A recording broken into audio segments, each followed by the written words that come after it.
Well, among the first executive orders signed by the U.S. President Donald Trump when he assumed office was the reinstatement of the so-called presidential memorandum regarding the Mexico City policy.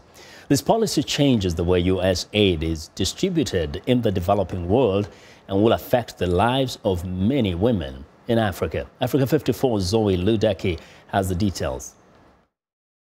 President Trump reinstated a law that bans the use of U.S. foreign aid money by international organizations that support abortion. It's called the Mexico City policy, also referred to here in Washington as the global Gag Rule. This policy dates back to the 80s era of President Ronald Reagan, and it's reinstated whenever a Republican president is in power, and is rescinded when a Democrat assumes office. So this was expected. What was not expected was for the rule to be expanded in scope by President Trump.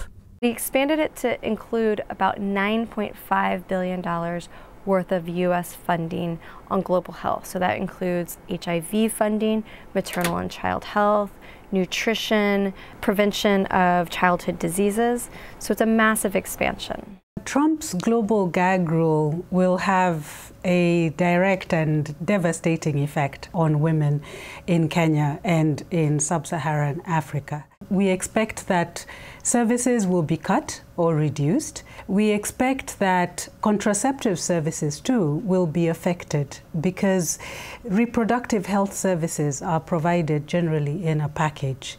This will lead to more unwanted pregnancies. It will lead to more unsafe abortion, increased death of women and young women, and even increased number of newborn deaths. So for non-profit organizations in Africa to receive U.S. funding, they must not perform abortions or provide any information about them, even if they use their own funds for these specific purposes. For the organizations that will abide by the new rule, it means that when a doctor sits down with a woman, if she has a health complication and she's entitled under her local law to access a safe abortion, that doctor cannot give her a referral or provide her the information that she needs to take care of herself. So that sacred relationship between a doctor and a patient is impacted by a rule written and signed by President Trump here in the United States.